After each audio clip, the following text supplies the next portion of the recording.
As a parent, you really want to get everything and the best for your kids and send them out to school and learn.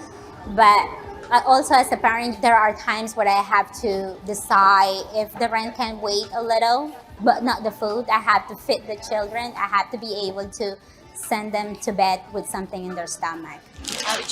The struggle is real, and the struggle is apparent everywhere that you look, especially for families here. If you're not one of the first 20 or 50s and you're at the very end of the line, you're not going to be able to get all that was available at the beginning. Banana, por favor. You have to stop work or you have to miss work to be able to come and get this for free, because otherwise you might not be able to buy all the things that you're getting here. Nowadays, food is expensive. Inflation is really impacting our families. It's really hurting their bottom lines. Our parents are not able to stretch their budget. We're able to at least fill their pantry enough to make it to payday or make it to next week. It gives me peace, and emotionally, it's overwhelming. It gives you a sense of somehow crying because I know I made it. And I know I'm gonna bring home food for my family and I don't have to worry about it. Okay. Our families work so much and they work crazy hours, so they really rely on the public school system. So if their child doesn't get food through free lunch and breakfast, they're not gonna be able to eat. They're gonna have to find another way to feed them. We do our best to stretch our budget as much as we can, but we don't have funding during the summer. So most of our families, unfortunately, are going to have to find another source for that. For those that can write a check and those that can, make a financial contribution, if you heard just a quarter of the stories that we hear on a daily basis, you would know just how far that check can go for us. The old saying, it takes a village to raise a child, and for many of these families, we are that village. So with this? I want to say it's morning, but I don't think it's morning anymore, so good afternoon all. It's my pleasure to be able to speak here today about food insecurity and about what we are doing inside of the New York City Public Schools. I'm here to represent the Chancellor of the New York City Public Schools today, David E. Banks. He sends his regards. First, I'd like to start out with thanking Principal Cook. What an amazing speaker, and being able to hear about what principals are doing to fight food insecurity is amazing. It brings me to a specific memory when I was a principal, not too far from here in Bushwick, Brooklyn. I was a principal for about 10 years. And during that time, I quickly realized that the classroom was an important place to be, but also was the cafeteria. Being inside of the cafeteria for breakfast and for lunch, making sure I was eating with my children, making sure they ate every single day, and that the food was good and presentable was very important for me. Not only did it make me get a little chubby, it made me also realize what I was doing to promote the food program inside of the school. During that time, we were not free universal meals. So I had to make sure that kids understood that everyone was eating the same food and everyone was equal inside of that cafeteria for breakfast and for lunch.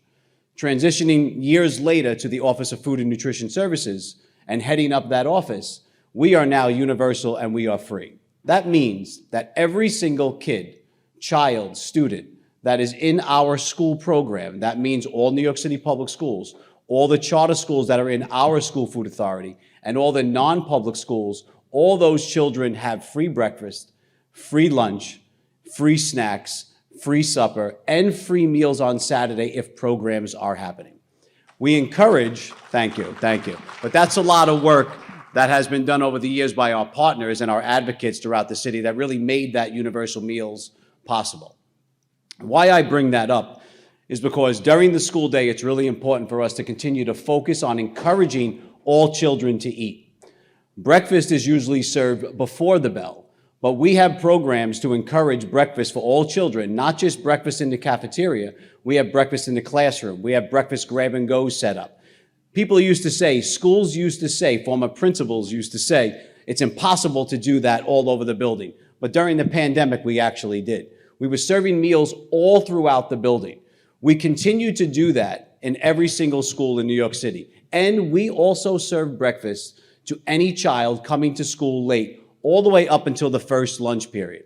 And I remember what Dr. Cook said. He was trying to figure out ways to allow kids to eat when they were late. Any child that walks into New York City schools late is eligible to receive a meal. Most schools do it inside the cafeteria. Some have places set up inside of the schools, but it is our job, our school community responsibility to be able to serve children meals.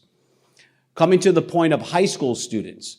High school students sometimes go outside for meals. We encourage them that they should stay in school. We have invested $125 million to renovate the service line of cafeterias, create a more self-service, more option-oriented way of serving meals. It's been in the press a little bit, but it's a way for us to increase meal participation inside of schools. It's a way for us to provide more options for children across the system. Our goal really is to create that environment and redesign these cafeterias in all middle schools and high schools across the city. We actually have about 160 already done, and we're going to work our way till we get to 300. This mayor, this administration has afforded us the opportunity to continue to allow that program to grow. High school students primarily, especially those graduating, should know that these meals are nutritious, delicious, and we have several options for them available. We have the strictest prohibited ingredient list in the country. We have the healthiest school food in the country. And I know some people might look at me and say, that doesn't look too appetizing, but we are working very hard with our partners at Wellness in the Schools to create culinary skills for all of our cooks inside of all of our kitchens to combat those criticisms that we have. And criticisms are good. Suggestions are good. Complaints are good. When students tell us they don't like the meals, we just don't walk away. We say, tell us why. Tell us what we can do better. In fact, and I know it's not common knowledge, all of the food that are on our public menus are student taste tested.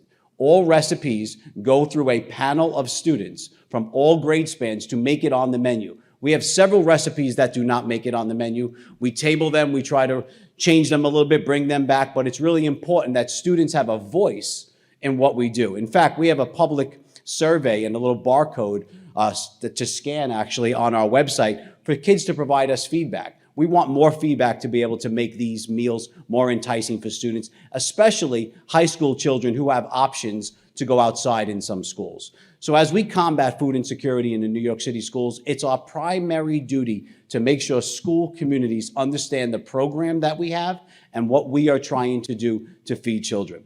And I might take this opportunity also to mention our summer meals program. Our summer meals program is open throughout the city for any child 18 years old and younger. They do not have to be part of a summer program. They do not have to go to a summer school. And we're all over the city serving meals. In fact, last year, we served 7 million meals during the summer.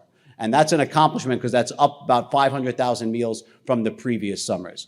So all of that is our mission and our vision to end food insecurity inside of New York City schools. And I charge all of you and I charge my team every single day. Talk to students, see what they need, see what else we can do for them.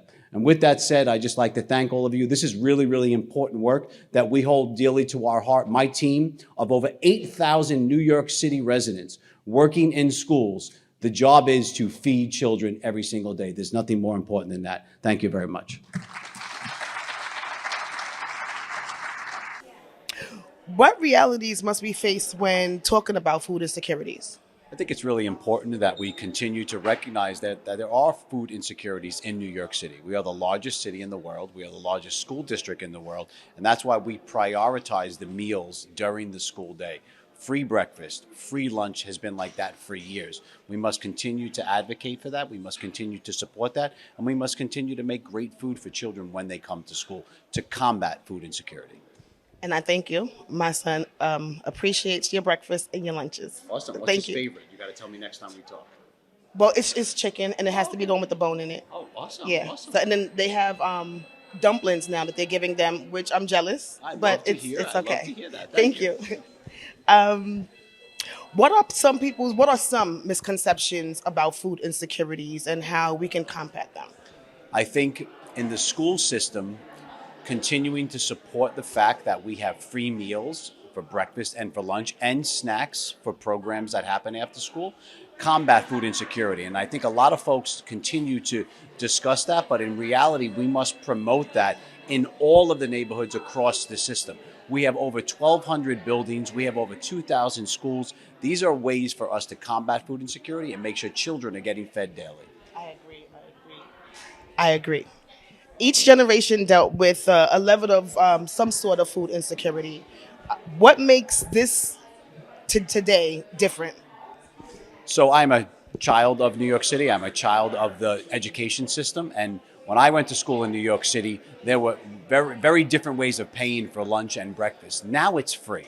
And I think we need to continue to always recognize the fact that the more we promote that food is free for children in schools, the more we're going to combat food insecurity. But we also need to recognize that we have programs for students in temporary housing, programs for all kinds of situations where we can help the food insecurity issue in New York City, especially with children, all from the ages of 18 years old and younger. And in the summer, we don't just feed every student, we feed anyone 18 years old and younger. That's amazing. For students, how important is a hot meal and learning? How does that go hand in hand? Students need to be fed to learn, plain and simple. And we need to make sure that students are fed and not hungry when they come to school. That's why we offer several different options for breakfast, a hot breakfast in the cafeteria or grab and go, or breakfast in the classroom, which are very important options for schools to know about. And then, of course, lunch. We have several different options for lunch available every single day: vegetarian, vegan, plant-powered meals, all different options. And we need to get school communities to really come together to understand our nutritionals and how important it is for students to be fed. Wonderful. Last question. What message do you think attendees will take from this summit? We are an agency. We are the New York City public school system, and we are combating food insecurity with the meals we serve every single day in schools. And I think we need to continue to promote that. There's been a lot of press about school food. We need to give it a lot of press about how important it is for our children to eat daily. I am a product of that system. I was eating that food when I was 3 years old, and I'm still eating it today. If I had the opportunity, I would too. But thank you very much. I'm Reverend Kim Council.Deputy Borough President, and truly it is an honor and a privilege to be here. I bring you greetings on behalf of our Borough President, the Honorable Antonio Reynoso. I heard like bits and pieces of my bio, and I was like, where did she get that from? But you know, I know what it's like to go to bed hungry, having grown up in HUD subsidized housing in Bed-Stuy. I know what it is like to be in college and be hungry. I was actually away at school, and I remember waiting for those care packages to come through. And as an adult, I made the commitment to do the most that I could, or the best that I could, in order to serve community. So it is an honor and a privilege to know that so many of these organizations are coming together to address these issues of not just food insecurity, but housing insecurity. Because how can you learn and how can we get an education, which they say is the great equalizer, if we're hungry and we're dealing with all of these other issues? As an adult, I became the executive director part-time of my church's nonprofit. And we had an emergency pantry, but knowing the community that we were in like the heart of Crown Heights on the borderline of East New York and Bed-Stuy, we made that emergency pantry a full-time pantry. So we set it up so that it could be giving out food like every Saturday. And during the pandemic, we saw how communities came together to take care of the least of these. And as a preacher, I was thinking, as I was sitting here, there's a passage of scripture where Jesus is having a conversation with Peter, and he continues to ask the question, Peter, do you love me? And Peter says, yes, I love you, Lord. And his response is, then feed my sheep. So thank you to each and every one of you who are doing the job of feeding the least of these. God bless you, and have a great conference. We're here with Brooklyn's Deputy Borough President, Reverend Kim Council, AKA MC Kim. How are you today? I'm doing good. How you doing? It's been a minute since I dropped some bars. So. Well, maybe we can get her to drop some bars at the end of this interview. Okay, so the first question. There's always been a level of some sort of food insecurity. What do you think would make people pay more attention? Or how can we bring more awareness for people to notice what's going on? I mean, we have all kinds of tools right now. We have social media. You have this MEC channel. And I think information is getting out in a way that it hasn't been getting out before. So I think, you know, the younger generation has a way of communicating in a global way. Like we saw during the pandemic, like the whole world was protesting with us over George Floyd. So I think you guys can use your network to shine a light on the things that are happening in our community and hold people accountable for what needs to be done. How does your administration work with the Transition Academy and others like it? I think I've sat down with Dr. Boone and had a couple of conversations with Dr. Boone and some of the other people that work on his board. So one of the challenges that we have is the way the Transition Academy is set up. So because it's like a subsidiary of a nonprofit, so it's the nonprofit that has to reach out for the help. So we've been trying to figure out a way to get some resources and services to Dr. Boone. But one of the challenges that the government has is with the structure of the organization. But the other thing that we can do, and what I've been trying to do, is to connect him to other resources, other organizations that might be able to help, because I think he's doing such an amazing job. His approach to like a treating the whole person and not just educating the mind, I think it's a beautiful thing. So you're trying to hook him up? That's the goal. Okay, that is the goal. Good. Because when I hook him up, I hook us up, right? Absolutely. And then hooking us up, we hook others There up. you go. Very good. What realities must we face when speaking about food insecurities? Thinking about anybody going to bed hungry is, it's like, how can you expect someone to pay attention in class? How can you expect little kids to learn? You tell them you got to learn in order to succeed.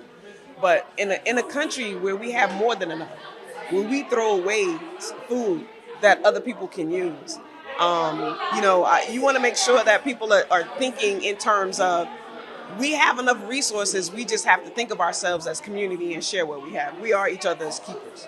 Absolutely. And the village needs to stay a village, and the community needs to stay a community. We work together on the inside. Yeah. And I think that what's unfortunate is that when there's a crisis, when something like is happening and it's like, oh my God, like a pandemic, everybody comes together. We had all these mutual aid societies. And then after the pandemic, everybody kind of goes back to life as normal. But there's sections or swaths of communities that then their reality is that they don't have it. So we have to make sure that we're taking care of everybody.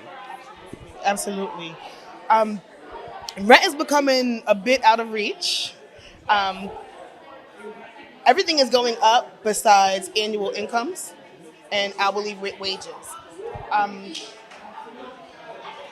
What happens when families have to make a choice between rent and food?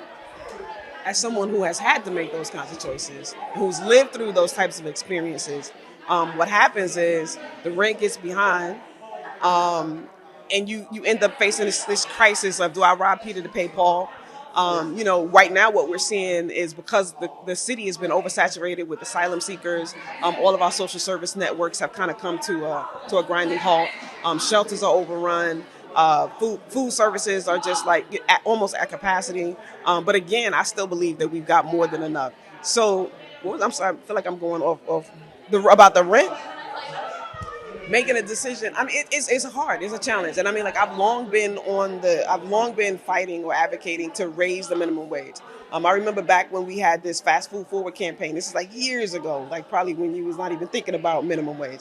We were trying to raise the minimum wage for fast food workers, and there was a whole bunch of pushback. And literally, they were moving people from one level of poverty to the next. So one thing I am excited about is that the City Council put forth a budget proposal in the last election to study the real cost of living in New York City. And an organization called the United Way put out their findings. And so I'm hoping that legislators will pay attention at the state level, at the federal level, and at the city level, and finally do something so that we can pay people not a minimum wage, but a sustainable wage. What are some misconceptions on the food crisis and the housing crisis? I think one of the biggest misconceptions that people have is that, people are wasting their money. The reality is that people, as you said earlier, are not making enough money, and that the cost of living has continued to rise as our salaries have stayed flat. So we are literally making the decision, do I pay my bills? Do I feed my kids? what kinds of things. And sometimes from the outside looking in, we might make judgment calls. Oh, look, like they have this, they have that. And we borrow from our friends. We've done all kinds of different things. We fake it until we make it. And so sometimes we look like we're good on the outside, but on the inside, there's a whole bunch of different things that are going on. So we can't judge people. We have to take people at face value for where they are and do everything that we can. Like what we're doing right now with Borough Hall, right? So we decided to stop celebrating for the sake of celebrating, and we're trying to celebrate through service. And so we're shifting our focus to try to make sure that we're helping, churches that want to have food pantries, organizations that want to have after-school programs. And so instead of having these big parties where we're just like celebrating, the way that we have done in the past, we're shifting to try to provide resources. And I'm glad that the borough president, Antonio Reynoso, saw what was happening in our climate and said, we're going to shift from just having all of these celebrations and spending all of this money on these types of things and go into the communities that have the most need and try to make sure that we're giving them the resources that we have at our disposal. And we appreciate you. We appreciate the growth, the looking outside of the box and maybe not doing things so traditionally anymore and trying to get the word across to others in many different ways. And we do appreciate you. Thank you very much. Ladies and gentlemen, Brooklyn's Deputy President. It's been so long. I mean, like, my stuff is old school. You probably wouldn't even want to hear my. I'm older than you think, but we're going to leave it like that. What can I say? Behold, guys and girls, may I please have your attention? I have a little something that I would like to mention. My name is MC Kim, and I'm the Deputy Borough President. Thank you so much, and good afternoon, everyone. How's everybody feeling? That was kind of low energy. I hope you get more energy as the day continues on. But I'm Crystal Hudson. I'm a council member. As mentioned, I represent the amazing Medgar Evers College right here in Brooklyn. And I'm here actually with my colleague, Eric Dinowitz, who's a council member representing a district in the Bronx. He's also chair of the Higher Education Committee in the City Council. I'm chair of the Aging Committee in the City Council. Eric was supposed to speak on the panel next, but he has to run to go chair a hearing at City Hall. And so just because of the timing, we're going to sort of tag team a little bit here for a moment. But I just wanted to speak very briefly about my experience with helping folks deal with food insecurity. Before I was elected, I created a mutual aid organization in Prospect Heights and in the district here. And in 2020, we really saw how COVID and everything created a greater impact on folks in terms of food security. And we saw so many people who were food insecure, who hadn't experienced food insecurity previously as people lost jobs and things. And we're seeing a lot of that again now. It was mentioned by the previous panel, the increase in the number of folks who are coming for help at food pantries at various campuses. And so with everything happening with the economy and whatnot, it's so incredibly important that for us as council members, we make sure that we create opportunities for people to get the help that they need through funding and other legislative means. So I'll kick it off to Councilmember Dinowitz, but thank you all so much for being here. This is such an important topic, and thank you to the Food Bank and to Medgar Evers for hosting. Hey, MEC, we're back, and I have Councilmember Crystal Hudson. Councilmember Eric Dinowitz. And Councilmember Crystal. You cover District 35. Yes. What area is that? So I represent Crown Heights, Prospect Heights, Fort Greene, and Clinton Hill in Brooklyn, including Medgar Evers College. And speaking of that, what is your relationship with Medgar Evers? We have a great relationship. I have a great relationship with Dr. Ramsey. My office supports Medgar Evers however we can, everywhere from funding particular initiatives. I work closely with Dr. Boone, specifically around food pantry initiative, and also we've taken in interns from Medgar Evers, open to taking more. And so however we can be helpful to the school community as constituents, as residents of the district, but then also as students at Medgar Evers. So the question for both of you, what are some of the misconceptions on the food insecurities? I think the biggest one is that people aren't hungry. And that's, and they're, Oh, okay, right. people aren't hungry. It's a misconception. Yes. And I think in part, a lot of people, there's a stigma attached with needing food. People don't want to share, that they're food insecure.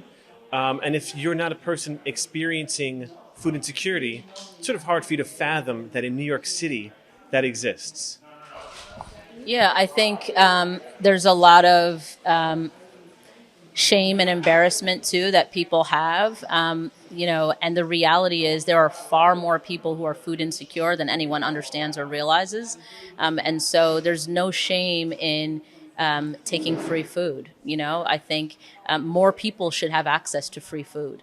So, I think if there's any message that I can send out to folks who are experiencing food insecurity, it's to take help wherever, whenever, and however you can get it, and to not be ashamed of that. Right. I would like to piggyback off of that. I think that people don't notice that sometimes the people that you're on a train with, or your classmates, or your co-workers, people that's like right next to you, just because you're not going through it, it doesn't mean that they're not going through it, or that it's not something that you can go through yourself. Right. So we know that, in the moment of, job loss or job or economic insecurity, a health, incident, any kind of situation, you lose housing for whatever reason, any kind of situation can put somebody in a position to be food insecure. And this is for both of you. What policies do you know of that are in place to help us with the food insecurities? So one right now that we're actually supporting in the city council, I'm looking to support, we introduced a resolution, the SNAP benefits, they're very restrictive for college students. And Senator Kirsten Gillibrand is working federally to change that, and we in the city are looking to make sure that we support that change. Students should have access to SNAP benefits if they need them. It's very straightforward. People shouldn't be hungry in class. People should have every tool that they need in order to succeed, and sometimes those tools are food. I agree. I was just going to say that's from a legislative perspective, and then also from a budget perspective. Councilmember Dinowitz mentioned earlier that we both sit on the budget negotiating team, and we make sure that the city council funds all of these pantries across the city that provide food and resources to students and services to students. And we can also look at other new initiatives that would support students that are in need. Okay, that sounds good. Thank you for coming and supporting the summit.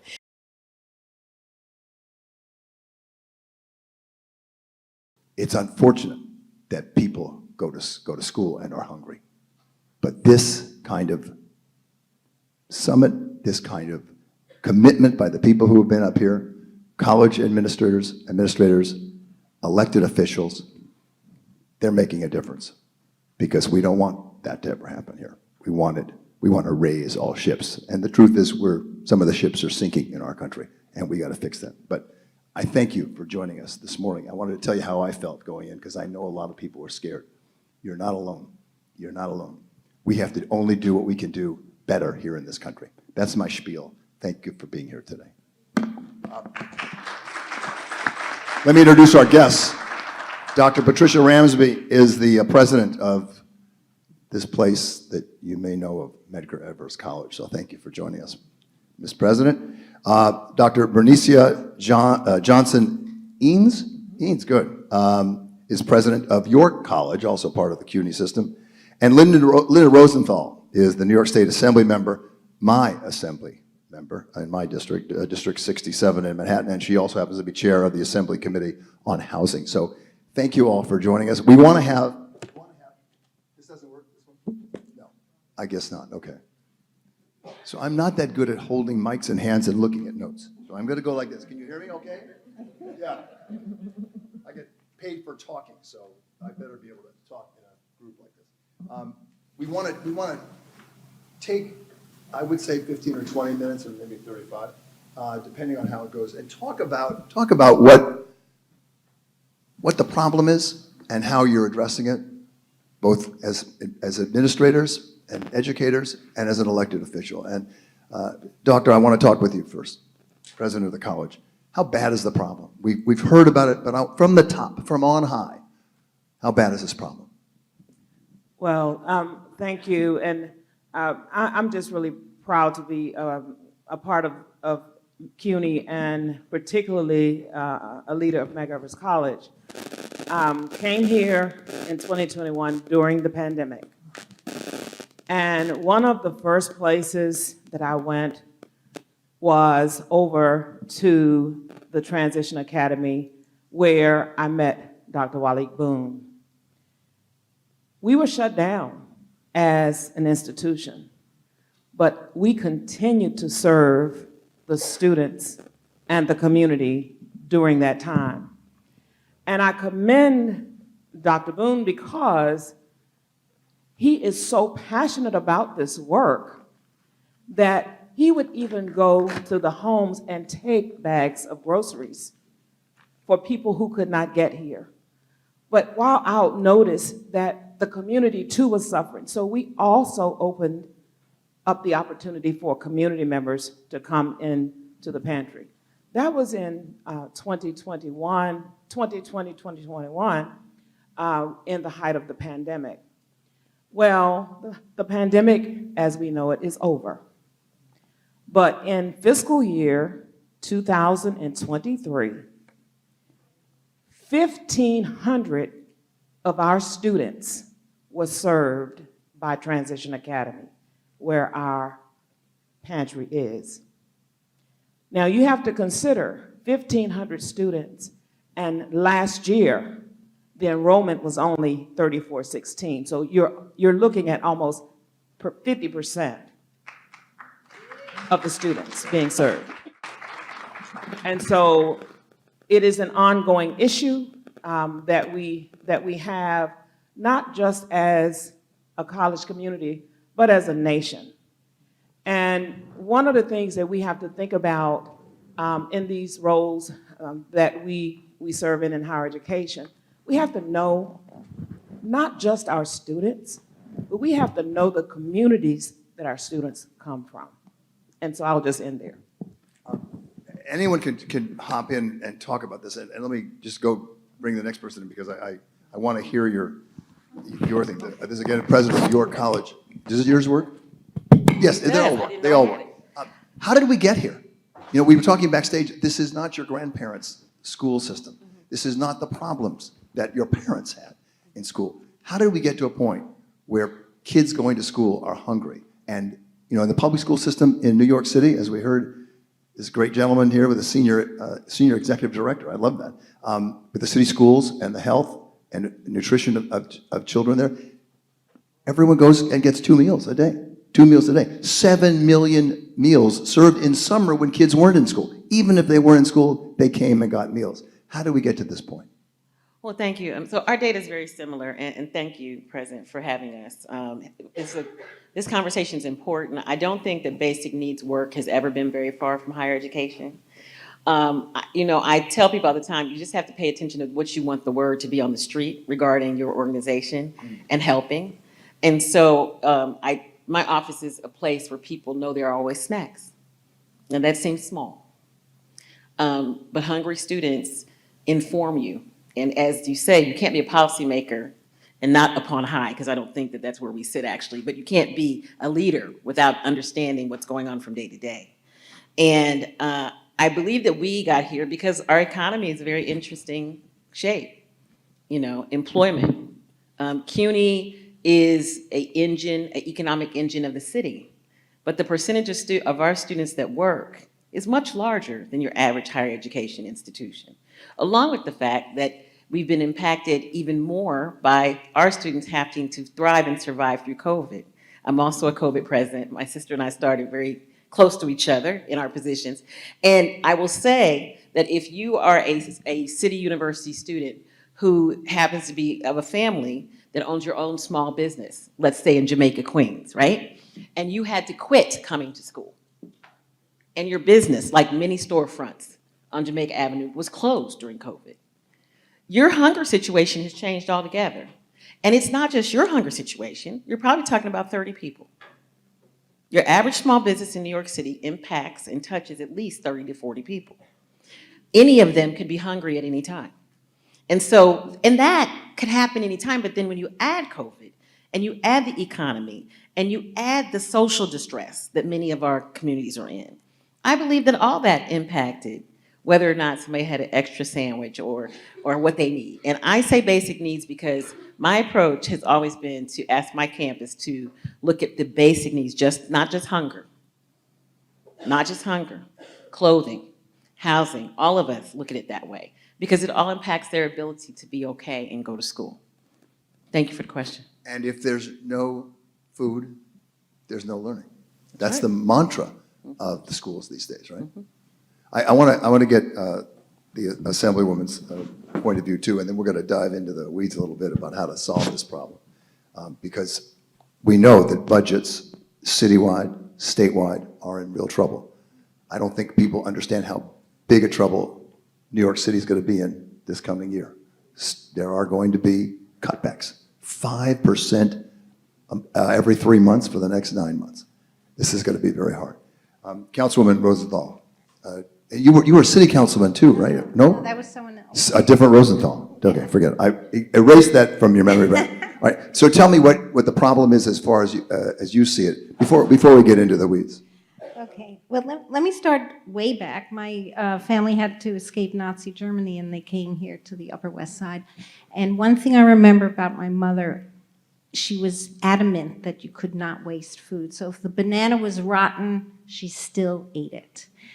Because they had food scarcity over in Germany, and when they came here, they had no wherewithal to buy nutritious food. And so that need has always stuck with me. And as I learned about the needs of college students, that 50% at least are food insecure, I decided that I had to get involved. And one way we make things happen is by passing legislation that can help organizations and agencies and people. So I am the sponsor of a bill. I work with Swipe Out Hunger, which is putting this bill out across the country. And it's called the Hunger Free Campus Act. And through that, I hope to fund food pantries across SUNY and CUNY. Because, well, first of all, there is a shame and a stigma that you don't have money to buy food. And so, and there are programs that can help, for example, SNAP, formerly known as food stamps. But you don't want to put it out there that you can't afford anything and that you have to rely on government sources. So the idea is to have food pantries just like any other available service at a college or university, and the college student can drop by and pick what they need and go along their day. But the fact is that if you can't eat, if you have no food, you can't concentrate, you can't learn, you can't work, your whole life is affected, and it's such a basic need. And the fact is there's so many wealthy people and there's so much food out there, but it doesn't get to the right people all the time. So let's talk about the money, first of all, because there was a lot of talk today. There was just really an interesting summit here with all the different kind of people talking about their own experiences and where they go from here and where we go from here. You have the abilities, each of you in your own way, to deal with the budgets of these situations, to pass bills that give money for this, and yet money is tight. So how do you do that? CUNY and SUNY schools, I think, are the best deal in America for colleges in terms of the prices. And the way we have it with people who don't make more than X amount of money, their families, you go for free. It doesn't get better than that. But it's the beginning, as we're finding out here with so many people with food insecurity. Where do you get the money? What is the most important thing? How are you doing this? Well, Dr. Boone, every time he stood today, talked about, and we don't have resources. We don't have adequate resources. And so from the public side, we really don't have adequate resources for us to be able to provide what we would love to be able to provide as an institution for our students. So we do it through partners. We have incredible partners that assist us with this. Partners that are right here in this room today. And in the earlier panel, they talked about foundations being able to assist us. For example, the Petrie Foundation which is here today. And so without these partners, we would not be able to do what we do. But we try to look at the students in a holistic way. And my sister president here was talking about the community being affected during COVID. And nonprofits and small businesses were hard hit during that time. Well, what we have done as an institution through an incredible opportunity that I had coming into the college just 6 weeks in, to get a grant where we could do some things to help our community get back on its feet, as well as help our students. And so we have a program called the Brooklyn Recovery Corps. And with that program, we are partnering with small businesses and nonprofits. We have over 90 partners now, where our students are being paid by us through this grant, and those students then go out to these small businesses and actually serve as another staff person, because the student gets to choose and the business gets to choose as well, as it relates to how this is going to impact that student for the future.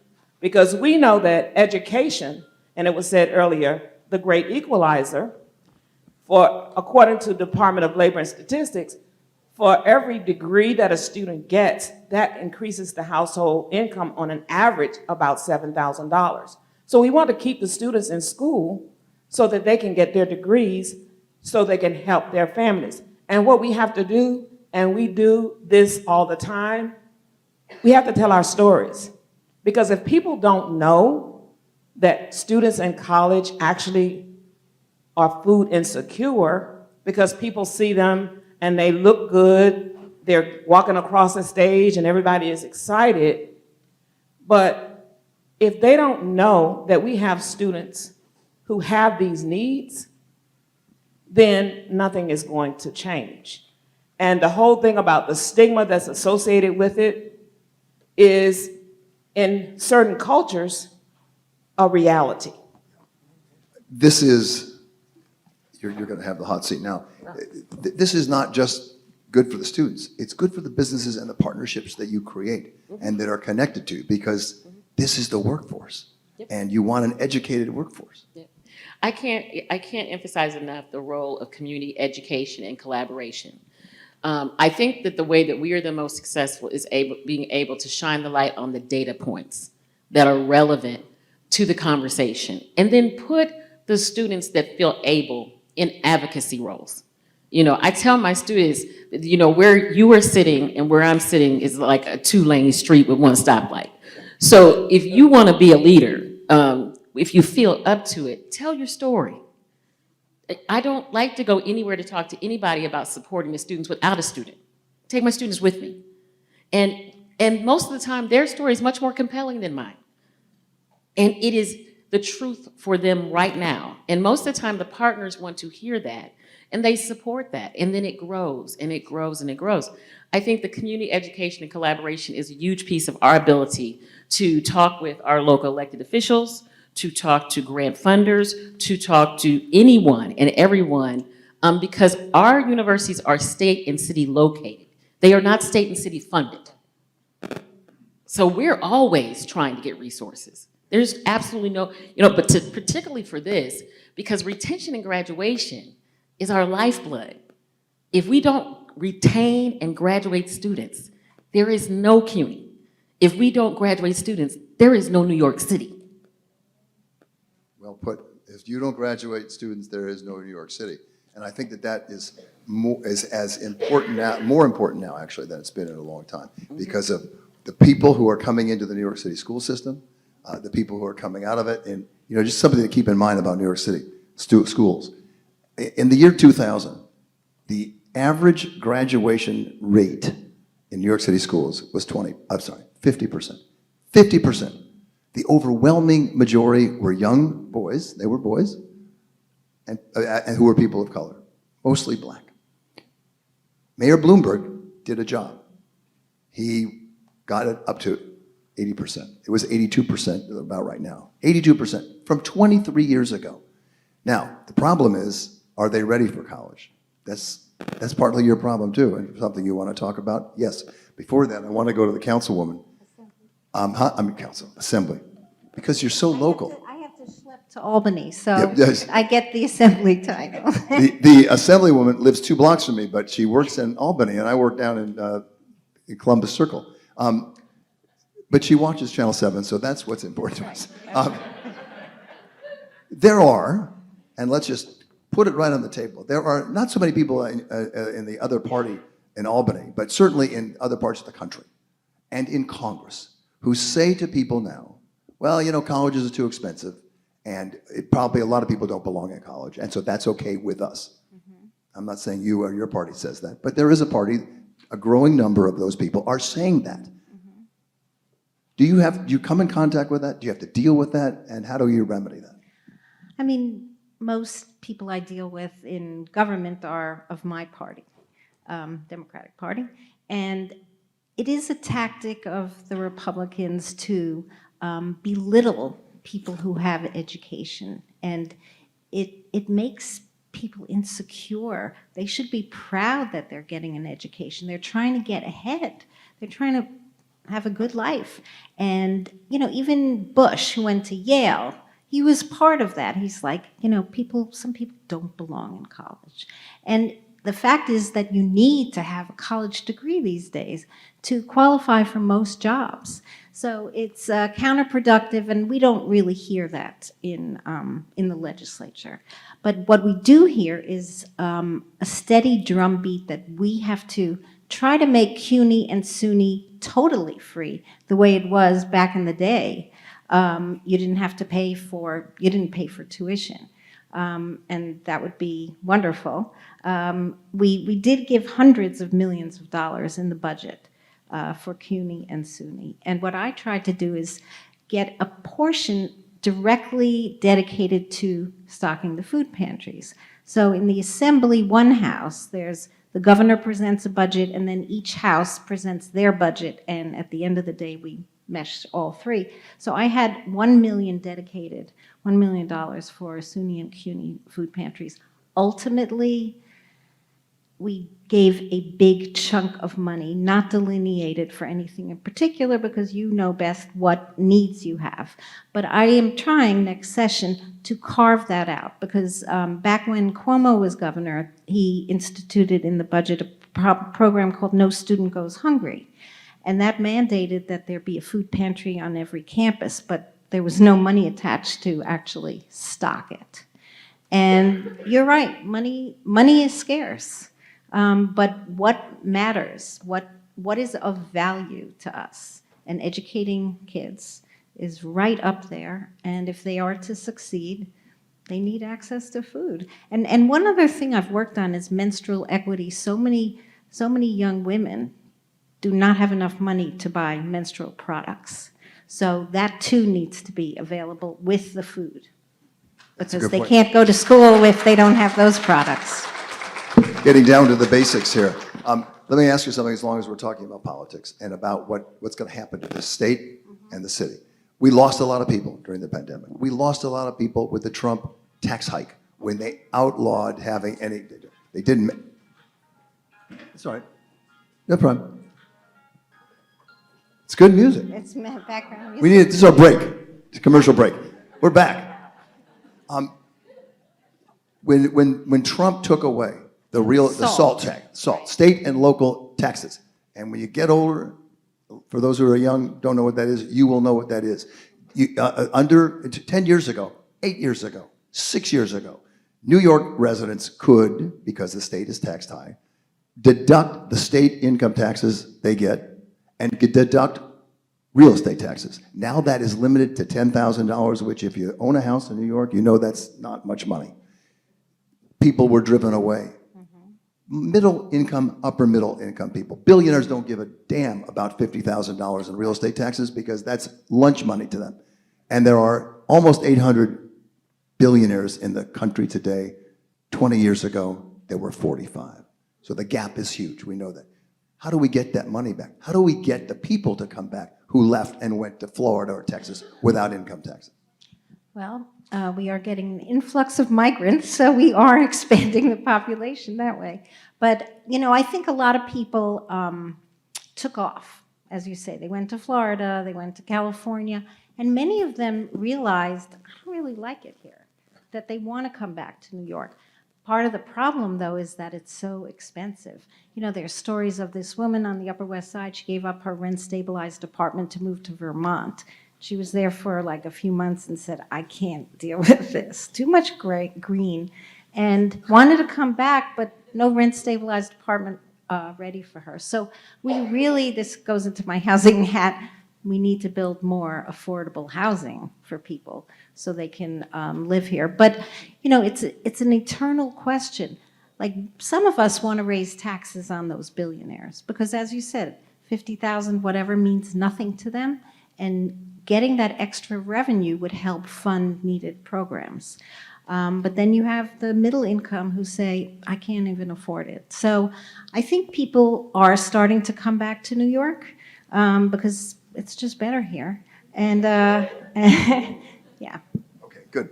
Are you seeing that? And where do you stand in terms of money? Do you, I know you want more money from the state. The state is trying to give some money. There are a lot of people who say that's an easy way to cut some of the budget. How tough is that on you?